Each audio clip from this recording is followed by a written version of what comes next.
7월의 첫날 새벽 다 함께 우리의 마음을 모아 하나님께 예배를 드리시겠습니다. 오늘 우리에게 주신 하나님의 말씀은 구약성서 이사야 35장 1절에서 10절까지의 말씀입니다. 오늘 말씀을 제가 봉독해 올리겠습니다. 광야와 메마른 땅이 기뻐하며 사막이 백합화처럼 피어 즐거워할 것이다. 사막은 꽃이 무성하게 피어 크게 기뻐하며 즐겁게 소리칠 것이다. 레바논의 영광과 갈멜과 샤론의 영화가 사막에서 꽃피며 사람들이 주님의 영광을 보며 우리 하나님의 영화를 볼 것이다. 너희는 맥 풀린 손이 힘을 쓰게 하여라.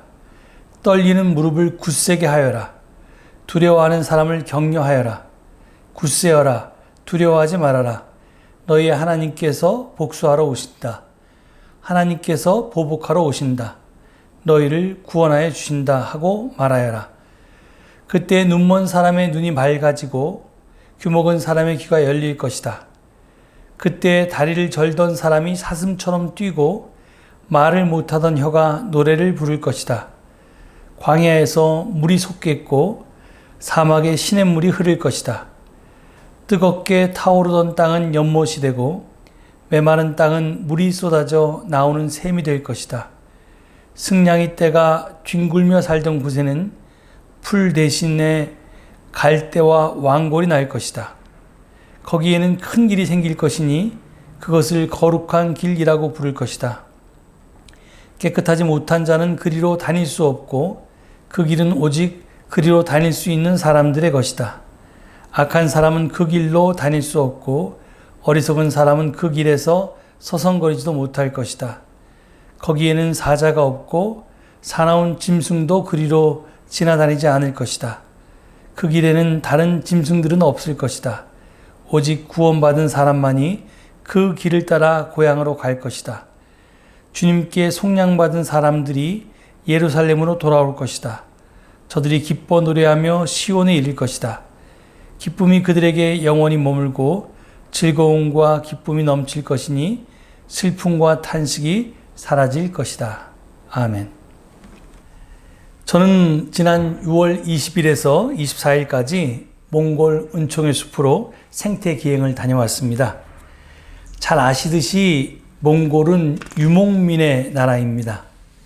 드넓게 펼쳐진 대지에서 양과 염소 그리고 소와 말이 한가로이 풀을 뜯어먹는 광경을 여기저기에서 쉽게 볼 수 있었습니다.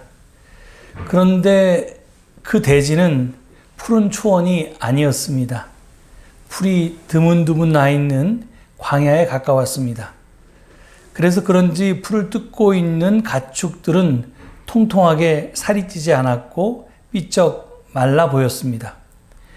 그렇습니다. 지금 몽골의 초원은 점점 황폐해지고 있고 빠르게 사막화되어 가고 있습니다. 약 30년 전인 1990년대에 몽골은 전 국토의 40%가 사막이었습니다. 그런데 1920년에는 사막이 전 국토의 76.9%, 약 77%가 되었습니다. 거의 2배 가까이 급증한 것입니다. 원인은 우리가 잘 알다시피 기후변화 때문입니다. 몽골의 연평균 기온은 지난 80년 동안 2.25도씩 상승했고 강수량은 8%나 줄어들어서 땅이 말라붙고 있었습니다. 그래서 수천 년간 양과 말을 키우며 살아온 유목민들, 저들은 온실가스 배출과는 큰 상관이 없는 삶을 살아왔는데 지금 기후변화의 폭탄을 맞고 있습니다. 초원의 사막화로 인해서 더는 유목이 불가능해지자 유목민들은 수도 울란바토르로 몰려들고 있습니다. 그래서 몽골의 현재 인구가 340만 명 정도 된다고 하는데 그 가운데 약 절반 정도인 160만 명이 울란바토르에 모여 살고 있었습니다. 그러니 그 좁은 도시에 160만 명이 모여 사니까 얼마나 교통이 막히겠습니까? 정말 시내 교통은 거의 지옥 수준이었습니다. 거기서 운전할 자신이 정말 없었습니다. 이런 몽골의 사막화를 멈추기 위해서 약 10년 전인 2010년에 기독교 환경운동연대는 아르갈란트 솜으로부터, 그러니까 그게 군인데요. 아르갈란트라고 하는 그런 이제 몽골의 한 지방 정부 군으로부터 30헥타르, 그러니까 약 9만 평이 조금 넘는 땅을 임대받아서 현재까지 총 11조의 나무 3만 그루를 심었습니다. 하지만 이번에 가서 보니까 몽골은 날씨 관계로 6월달, 7월달, 8월달에만 나무가 자란다고 합니다. 그러니까 그 전과 그 이후에는 너무 추워서 나무가 자라지 않습니다. 그렇기 때문에 가장 빨리 자라는 포플러 나무가 지난 10년 동안 자란 것이 약 3m 정도였고요. 그리고 나머지 수종들은 한 1에서 1.5m 정도 자란 것이 제일 크게 자란 것이었습니다. 은총의 숲이라고 하니까 나무가 우거진 숲을 연상할지 모르겠는데요. 실상은 광야에 작은 나무들이 쭉 심겨져 있는 나무 정원 정도라고 생각하시면 되겠습니다. 더구나 어떤 곳은 나무가 촘촘히 자라고 있었지만 또 어떤 곳은 촘촘히 심어 놓은 나무가 죽어서 빈 땅으로 비어 있기도 했습니다. 그리고 이 사막화되어가는 초원의 규모는 엄청나게 큰데 비해서 은총에서 9만 평은 터무니없이 작아 보이기도 했습니다. 그리고 그 9만 평조차도 아직 다 나무를 심지도 못한 빈 땅들이 많았습니다. 은총의 숲 프로젝트를 현지에서 총괄하고 계신 최재명 교수님의 설명을 들어보니까 이 극한의 기온에서 여름에는 약 40도가 넘게 올라가고요. 겨울에는 영하 40도가 될 때까지 떨어지기도 하니까, 그리고 땅을 한 1.5m 정도 파면 거기에 영구 동토층이 있어서 사실은 이제 꽁꽁 얼어있는 얼음 땅이라고 하니까 그곳에서 나무를 키우는 것이 쉽지 않았습니다. 그래서 그런 극한의 몽골 기온에 적응할 수 있도록 먼저 비닐하우스를 짓고 그 비닐하우스에 나무 씨앗을, 묘목이 아니라 씨앗을 뿌린답니다. 그래서 씨앗을 하나하나 정성스럽게 심어서 그렇게 물을 주고 한 1, 2년 정도 자라게 한 다음에 이제 어느 정도 작은 묘목이 되면 그럼 이제 비닐을 다 뜯어서 이제 바깥 기온, 야생의 상태로 만든답니다. 그래서 이제 그 야생의 상태에서 다시 1년, 2년 정도 나무를 자라게 한 후에 그 극한의 날씨를 견디고 살아남은 나무들을 이제 다른 곳으로 이렇게 옮겨 심는 작업을 합니다. 그래서 그렇게 옮겨 심은 다음에 또 다 살아남는 게 아니라 또 그 중에서 몇 %만 살아남으니까요. 그렇게 옮겨 심은 나무들이 또 이렇게 잘 자라는 것도 있고 잘 자라지 못한 것도 있었습니다. 다행히 우리 서울제일교회 팻말이 붙어 있는 그 줄에는 비타민 나무가 아주 소담스럽게 한 1m, 제 가슴 정도 높이 된 1.5m 정도 되는 높이로 이렇게 많이 잘 자라 있는 것을 볼 수 있었습니다. 하여튼 그렇게 자랐을 때 또 그것이 이제 몇 년 자라면 너무 촘촘하니까 이제 솎아주기를 하기 위해서 또 중간중간에 나무를 이렇게 캐서 다른 빈 땅으로 옮기는 작업들을 했습니다. 그래서 이런 지난한 과정을 거치기 때문에 10년이 넘었는데도 9만 평 전체를 나무로 아직 다 채우지 못했습니다.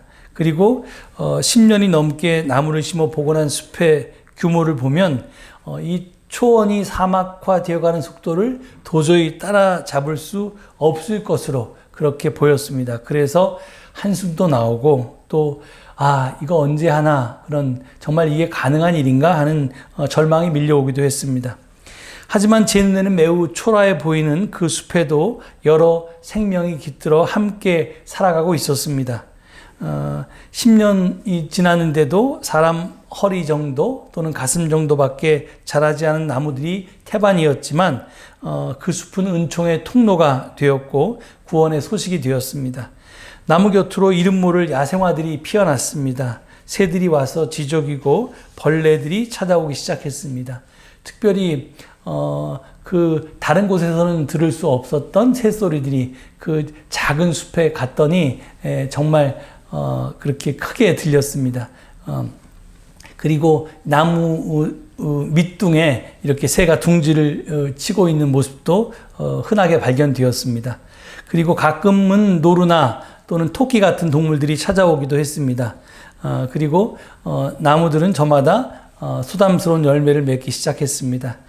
물론 아직은 작고 여린 숲이지만 시간이 지나면 이 숲이 물기를 낼 수도 있을 것이고요. 그리고 주변으로 물을 흘러보내게도 될 것입니다. 그리고 모든 숲이 그렇듯이 영양분과 미생물을 통해서 주변을 함께 풍성하게 만드는 숲이 되어갈 것입니다. 은총의 숲에 갔다가 거기서 얼마 떨어지지 않은 곳에 있는 후스타이 국립공원에도 갔습니다. 그것을 하루 방문했는데 방문한 이유는 사막화가 진행되는 것을 직접 보기 위해서였습니다. 숙소를 조금 벗어나니까 모래 언덕이 보였습니다. 그리고 그 모래 언덕 끝에는 푸른 나무가 있었는데 그 나무의 뿌리는 사실은 그 언덕 바로 아주 밑에 있는 것 같습니다. 그러니까 예전에는 나무가 한 10m 정도 솟아 있었는데 모래폭풍이 불어와서 그 나무에 부딪혀서 모래들이 막 쌓여서 모래 언덕이 되었는데, 그러니까 그 나무가 만약에 이만한 나무였다면 이 끝에만 모래 위에 남아있고 나머지는 다 모래 속에 갇혀 있는 것이었습니다. 그렇게 이제 사막화가 진행되고 있었습니다. 걸어도 모래 언덕만 펼쳐지고 있어서 조금 있으면 그나마 지금 이렇게 잎이 나와 있는 나무도 또 나무 덕분에 옆에서 살아가는 풀도 다 사라질 것 같이 위험스러웠습니다. 나중에 몽골의 알프스라고 불리는 테르지 국립공원에도 하루 방문했습니다.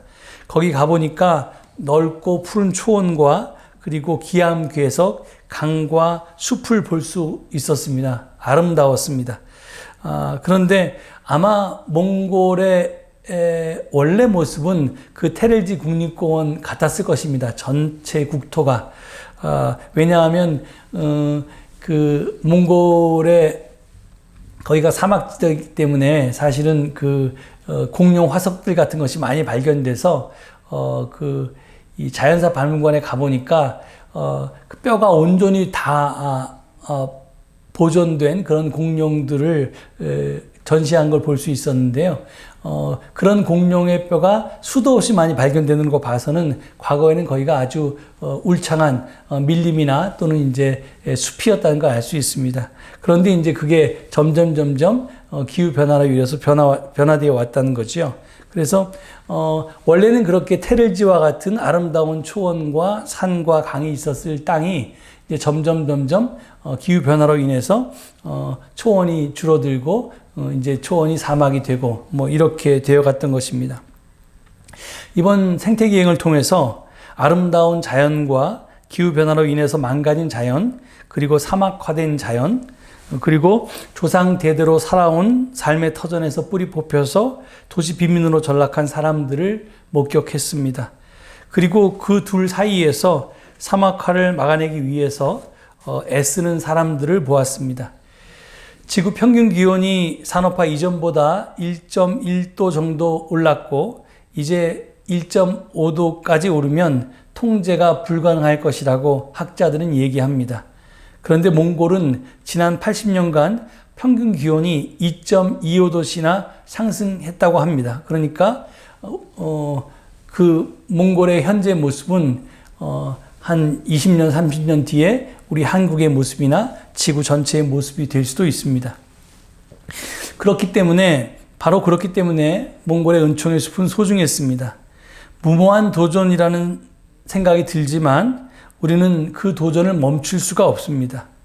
우리의 잘못 때문에 고통당하는 몽골 사람들의 절규를 외면할 수가 없기 때문에 그렇고요. 또 절망하고 포기하고 주저앉아서 초원이 사막화되는 것을 그냥 보고 있을 수도 없기 때문에 그렇습니다. 내일 지구가 망해도 오늘 한 그루의 사과나무를 심는 마음으로 뭐라도 해야지, 그래야지 기후재앙을 지연시킬 수 있지 않겠습니까? 그렇습니다. 몽골 은총의 숲 조성 사업은 단순히 나무를 심는 일이 아니었습니다. 우리들의 화석연료 사용으로 인해서 초래된 기후변화로 인해서 사막화의 어려움을 겪고 있는 몽골의 이웃들을 돕는 일이고, 또 우리의 탐욕으로 파괴된 창조 세계를 온전히 다시 회복해서 생태 정의를 이룬 일이기도 합니다. 오늘 본문으로 택한 이사야서 35장의 말씀은 희망의 메시지입니다. 사막이 다시 초원이 되고 낙원이 되리라는 그런 메시지입니다. 그러니 지금 현재의 모습에 절망하지 말고, 매풀려 있지 말고, 넋놓고 있지 말고 다시 힘을 내서 광야에 하나님의 거룩한 길을 내는데 당신도 동참하라는 그런 메시지입니다. 불가능하기에 포기하는 것이 아니라 불가능해도 옳은 일이기에, 또는 하나님이 원하시는 일이기에 굳센 믿음을 갖고 불가능에 도전하는 것이 참 신앙입니다. 하나님은 오늘 우리에게 기후위기의 땅에 희망을 심으라고 말씀하십니다. 기후위기의 땅에 희망을 심는 일은 불가능을 가능케 할 수 있다는 우리의 믿음의 발로입니다. 또 기후위기를 이겨내고 창조 세계를 회복할 수 있다는 우리 소망의 표현이기도 합니다. 또 기후위기로 삶의 터전과 생계수단을 잃은 기후난민을 돕기 위한 우리의 사랑의 나눔이기도 합니다. 그래서 저는 물론 몽골의 은총의 숲 말고 전 세계 여러 곳에서 이 기후위기로 황폐해져가는 이 창조 세계를 복원시키는 일을 위해서 은총의 숲을 건설하는 일은 정말 이 시대에 꼭 필요한 선교 사업이고, 그것은 모든 교회, 모든 그리스도인들이 동참해야 될 일이라는 생각을 들었습니다. 오늘 아무쪼록 이 말씀처럼 오늘 이 시대가 요구하는 이 선교 사업에 우리 모두가 함께 작은 힘이라도 보탤 수 있게 되기를 간절히 축원드립니다. 이 말씀 생각하시면서 잠깐 침묵 가운데 묵상하시겠습니다.